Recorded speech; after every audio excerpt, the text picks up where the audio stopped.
Hello and welcome to Pirate Radio, Explosion Network's after show, where we break down and discuss each and every episode of Skeleton Crew, the brand new Disney Plus original Star Wars series.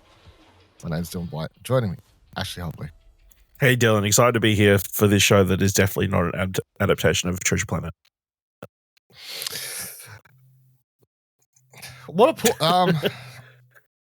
Treasure Planet's not something that's talked about often, is it? No. But you that's get space pirates and you think, I can see it, but also I don't think... And they talk about a planet with lots of treasure, so... I don't know if I've seen Treasure Planet like from start to end, I saw it in the cinema. Really? Okay. Yeah. Well, I think it came out like early 2000s. Might have to do a rewatch to see how close this is. But yeah, we'll be the only people at the end of the 8 episodes run of this. We're like, well, it's time to do to finally watch Treasure Planet to round out this podcast series. Yep. This is the only way it makes sense. All right, Skeleton Crew dropped on Disney Plus, 2-episode premiere. I'll get straight into my biggest complaint: 40-minute episode into a 20-minute episode. Don't know, maybe just make 1 minute. Maybe make one episode that's an hour.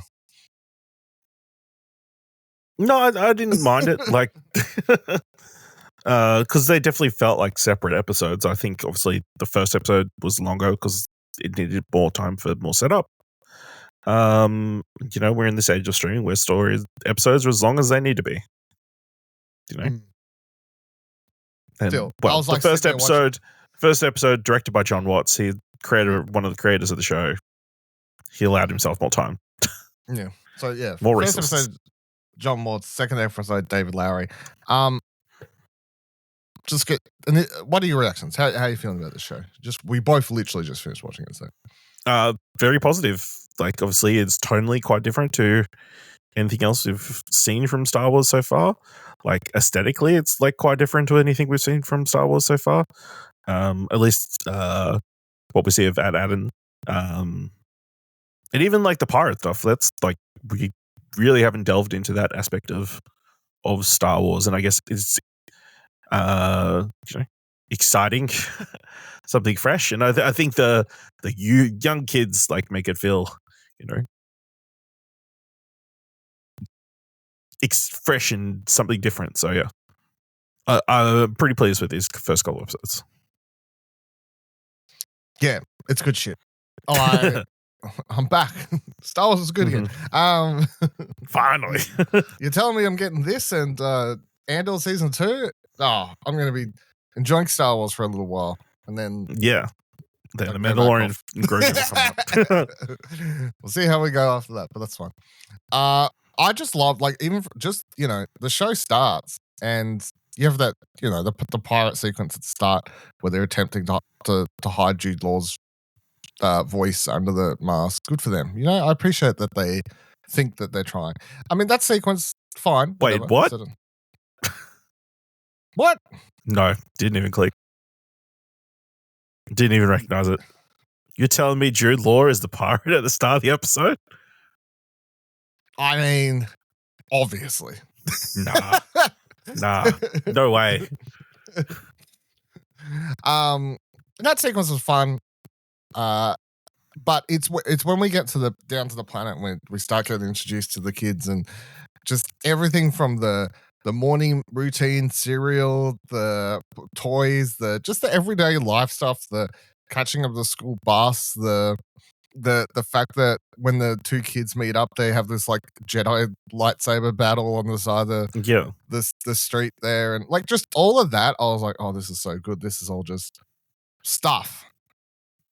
Just little, just normal, making the world feel real, making the characters feel like real. It's crazy that they have this crazy commute to school at the start of the episode. There's like buildings and roads and being introduced to the traffic. 2 girls when they're like jumping their bike off the side of a highway. I guess I don't know. Yeah, pretty much. Zooming around. Just really, really good. Lots of fun. I was instantly like, I really enjoy the vibe of this show. And then when you know where it's going because watch the trailer, obviously that they're going to get taken off this planet and whatnot. But yeah, I think as much as by the time we get to the end of the second episode, and I'm keen to see where we go from here, and there's now a mystery surrounding the planet and everything. The standout, or their planet, I mean, the standout is by far just those. The kids, those characters and relationships. I mean, I already saw you post on Blue Sky about how Neil must be protected at all costs. So, that your favorite character, or yeah? I mean, like just looking at him is adorable, and like such a cool aesthetic. But you know, he's like the little nerdy kid. So you know, how can you not relate to the little dorky nerdy kid with the crush that he can't talk to? You know, my favorite thing is that he in stickler to the rules. Well, no, there's a couple of favorite things. The fact that when he's like, I can't remember all the characters' names. So just what's the main character's name? Win. When Win goes to his place. Sorry, W-I-N. When he misses the exam and everything, and then like his like younger brother just like then heads up or whatever, says he's up there. He climbs up. And he's just having the biggest fucking bath I've ever seen. I like that's just chilling there. But then in the second episode, when the girl's like, she's like, can you hold his trunk or whatever? He's like, I don't actually talk out of our trunks or whatever. But also, my dude's like elephant inspired, and then there's fucking people walking past. He goes, look, aliens. I'm like, who are you talking? So weird. Like, is that? I don't get it. Like, I don't know. Yeah, I don't know. Like aliens, they aren't on their planet. Like, I mean, that's you know, I mean, that's the interesting aspect, and we'll probably like delve into it even more. It's like, it's just kind of established that their planet is stuck in the age of the Old Republic and has been cut off at some point,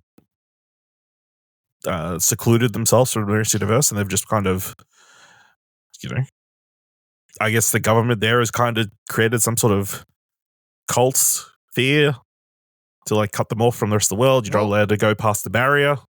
Yeah, so it seems you grow up on that planet under the belief that there's a barrier surrounding the planet and there's no way to get in or out of said barrier. But they know what stars are, so.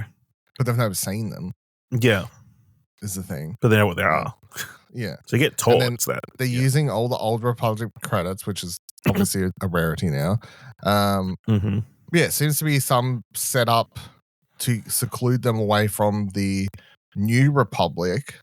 To what means is the question. Yeah. Was it for a purpose, or was it just by accident that they've kind of like been cut off, you know? There's some kind of time dilution, you know, magic, you know? Are they a lost planet that, you know, you can only get to with star whales? I don't think that's it.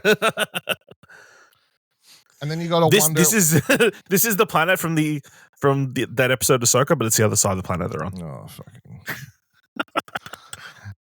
But then you got to also wonder how that starship, how long and when did that crash on the planet for them to find it to then escape on it anyway? You know, you would assume a long time with all the stuff that there's a lot of dirt on that. There were trees growing on top of it. You know, so that tells you something. And it's a pirate ship. Yeah, and it's a pirate ship. But then that also raises other interesting questions about it being them being from around the age of the Old Republic. Like, obviously, Jedi were a very prominent thing then, and that's why he's got all this Jedi paraphernalia and toys and stuff. You know, with the Jedi Order at that time was licensing toys for kids to buy. Yeah, but then it's also like no one seems to have any issues with him, like his parent, like you can buy all these books and as you're saying, like all this stuff about reading Jedi all the stuff, and whatnot. But it's not like the planet's been run by the evil emperor or his lackeys who are trying to pretend that Jedi don't exist or anymore or anything like that. But they are locked off in like this bubble. It's very. They are the Amish of this day. Yeah. Basically. That's the closest equivalency I can think of in like modern day human society, I guess. Or like the the native tribes that have never met the outside world, you know. Yeah, well, but I mean, that's like to the most extreme. right. But yeah, but yeah, really enjoyed all them. What did you think of my other favorite character? Actually, I'd say it's me. What SM33 having a robot voiced by Nick Frost sounds good anyway. Yep. And then as soon as I said SM33, I was like, SM33. Shmi. Yes, very good. Very good. Funny. Very smart. Peg leg robot named Shmi. I can get around that. Yeah. Has a little fucking shield that comes out of his. Yeah, I like this. I like that you enjoy. Yeah. I'm sure the original captain had a hook for hands. That's what was probably the case. We can only assume. We can only assume until proven otherwise. Yeah, he's cool. You know, he has that awesome scene where he just beats everybody up. I don't think I've ever seen a droid in Star Wars doing the hand-to-hand combat like this. I mean, K2SO would whack some people around.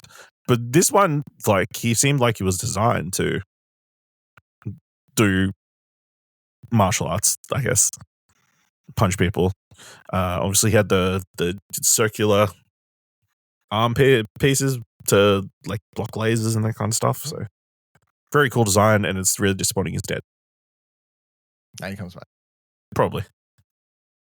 And just him with the mouse just going in and out of his eye constantly. For a moment, I was like, is this mouse actually part of his...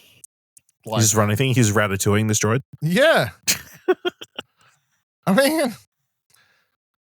Maybe. There's a point there when Neil saved him when he gets shot there at the end.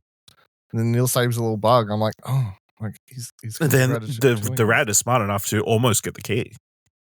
Almost. So, but not quite. Not quite. And then yeah, I mean, what do you think of the rest of the main crew outside of like the two girls? I guess you got KB and you got KB, who's you know, the hacker girl. Clearly tech. She's got the weird headpiece that you know she wants to be wearing at all times. Pretty much. She's cool. You know, there's not a lot shown there. But then you've got Fern, who's like clearly the child of wealth, who's rebelling, but is also, you know, kind of taking charge of the situation. The de facto leader, I guess. Yeah, I think she's cool as well. And then, you know, Wim is the classic one who keeps causing trouble for everybody else. He just had to not press that giant green glowing button, and it all would have been fine. But then the show would have been quite boring. So, I mean, he's a necessary element. I do very much enjoy the fact that, like, after he presses the button, he runs out as the ship's going everywhere and he, like, falls over. The most guilty thing ever of just turning around and going, I didn't touch anything, I swear. Yeah, why say that before you got asked anything? You know? It's crazy, you know. What was your favorite gag in the two episodes? Because there's a lot of... It's meant to be funny. Yeah, it's quite amusing. Especially that first episode. Was there a particular bit? Because I've got one that I thought was quite funny. I mean, nothing springs to mind straight away. I mean, maybe it's just recency, but them ordering the food at the stall, and like, you know, Wims comes out and he cracks a giant bug over the top of it, and Neil is desperately trying to not get any toppings. He's like, no, I'm good, wants thank you. Oh. And then they set the dude on fire. Yeah. That was pretty good. Mine was I just really appreciated such a simple bit, but when they go back to the ship in the first episode, like the two of them, and they get there and they set up their rope and everything, and he's like, hold on, and I'm gonna go down. And as soon as he starts going backwards, he just fucking, of course, he pulls the other one down straight with him, and they just roll down the entire hill. I was like, yeah, saw that coming, but still funny. And then the whole Claimsy sequence, I mean, that's pretty, like, such a kid logic. Of which one? The claim them. Oh yeah. Claimsying with the rules and Claimsy Emerson, Claimsy first. Whoever's the claimer has to be. Yeah. But then when they're like, these stupid girls, we'll get inside and we'll claim you from him. He's like, oh man, you're so smart. And then the girl's like, these stupid guys. Like, it's a fun combination of characters. Yeah. How do you reckon the show? It's very we knew that coming into it. Like obviously they were saying it's Goonies meets Star Wars sort of thing, but it's not just that sort of thing. It's very like obviously a throwback, more 80s, especially between the child characters, early Amblin Entertainment, whatever productions, that era of stuff. Do you think this will work for more major audiences, or like, because I mean you don't really have these sorts of. Honestly, the last thing I can like, obviously you've got Stranger Things. Yes. Is that's pretty popular from what I understand. It is very popular. That's going to be the closest thing. And then the only other thing I can think that had any sort of resemblance of any sort of like character relationships between this was that Alien, Super 8. Like there's not a lot of young kid core cast things anymore, and they're all those. Well, not live action. No, definitely not live action. But both those things, Stranger Things and Super 8, are very much made in the vein of they're supposed to be hitting those nostalgia buttons for the throwbacks to properties they're from. The thing with this is that although it could give off the same vibes, which it definitely does, it's not trying to hit into, I don't think, the same nostalgia things because it's so different. Like it's Star Wars, it's set in space, it's sci-fi, like it's so different. Whereas those other things have clear references and music notes or whatever to other things. So no, yeah, I can see that, but I think it's everybody's been a child, so everybody can kind of relate to being a child. You know what I mean? So I think kids could just relate to being kids. So it's got pretty massive appeal, I would imagine, broad appeal. Very inoffensive. They haven't introduced any gay characters yet, so there's nothing for them to get angry about. There is 2 females in it, and one of them is non-white. So like, it is, and there's an elephant. Like, are we okay? Watch your mouth, Dylan. Don't even joke about it. Are we sure that this, it seems pretty woke to me. He is the son of a black character, so women. Yeah. Jude Law. Obviously, he shows up at the end of he was in the first episode, but he shows up at the end of the second episode. Was he in the first episode? Yeah, he was 100% in the first episode. Captured ex-pirate captain because he leads his crew astray in that first episode. We assume. And then they lock him up because now you've got the werewolf in charge of the crew. Also, Force who maglocks one credit? What? Who maglocks one credit? Yeah, there has to be more to that. There has to be more to the story there, Yeah. Maybe they've already been robbed. Well, I don't know. Or something. Just... You got screwed over. Seems weird if that's all it was to me, but... What do you reckon then? How do you feel about him? They don't play around. They sit straight away, uses the Force to get a key. But he's definitely, like, obviously now going to have this relationship where I think... We think he's not trustworthy. I know he's not trustworthy because he's a pirate, ex-captain. The kids are going to believe he's trustworthy. Because he's Jedi. Or has Jedi Force abilities. William's going to believe he's a Jedi. I believe Jude Law's character is going to play into that, and because especially at the end, he doesn't say no at the end of episode 2. He just goes, "Oh, can you keep it secret?" As in, yes, I'm a Jedi, keep it secret. But he's just a Force sensitive dude, right? What do you reckon will be more to his character? Like, what's the what do you expect out of him? The guy trying to. He's heard their conversation of where their home is, and he wants to help them get to their home because apparently there is a massive treasure there. So, and if at any point it looks like that plan won't come to fruition, he'll cut them off.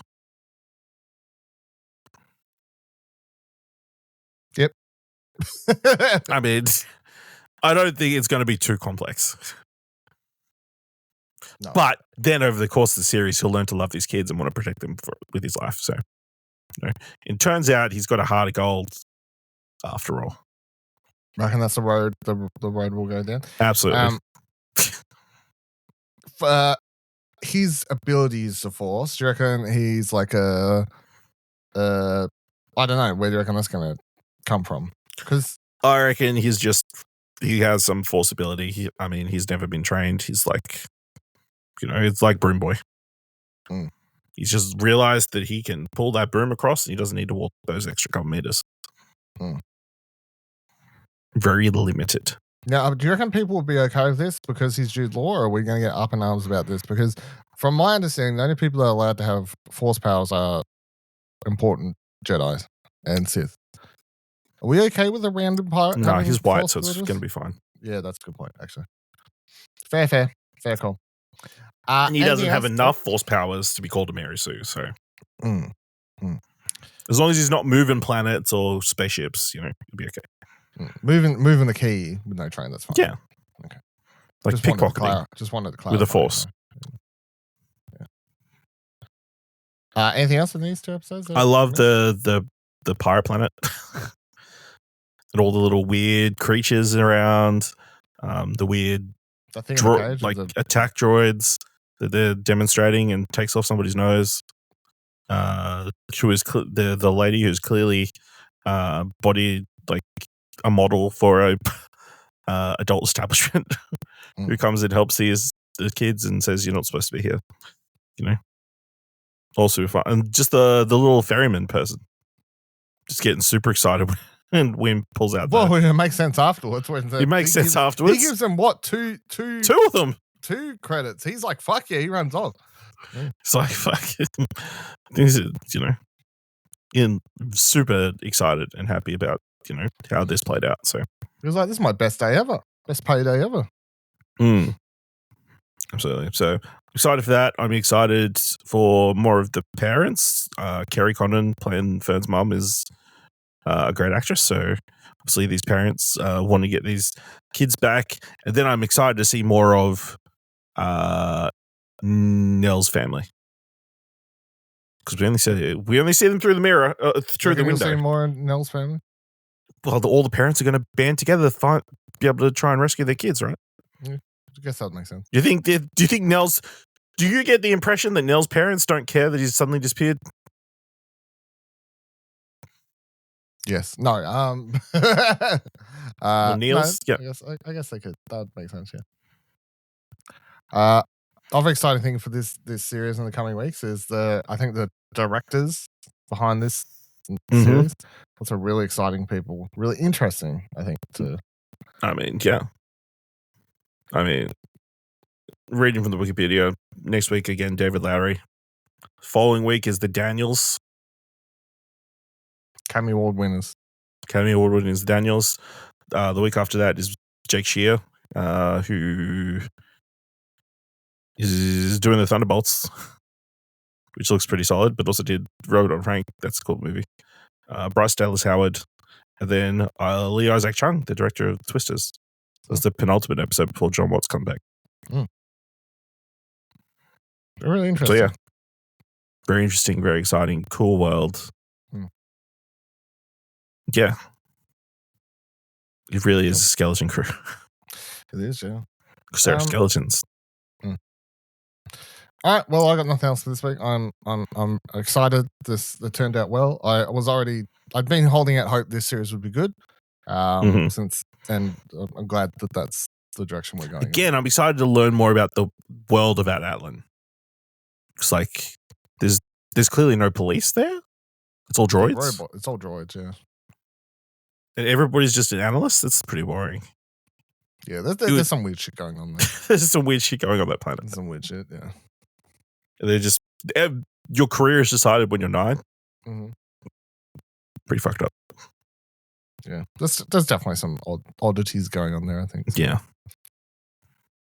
All right, thank you for joining us on this week's episode of Pirate Radio. How do you feel about that name too? I mean, it's a I would have preferred the Nelcast, but that's Neilcast. fair. But I just want to say, like, I didn't write what I was going to call this. Neil this Protection thing. Squad. And then, like, as I was doing the intro to the show, and I was like, "Welcome to Pirate Radio." I see you like.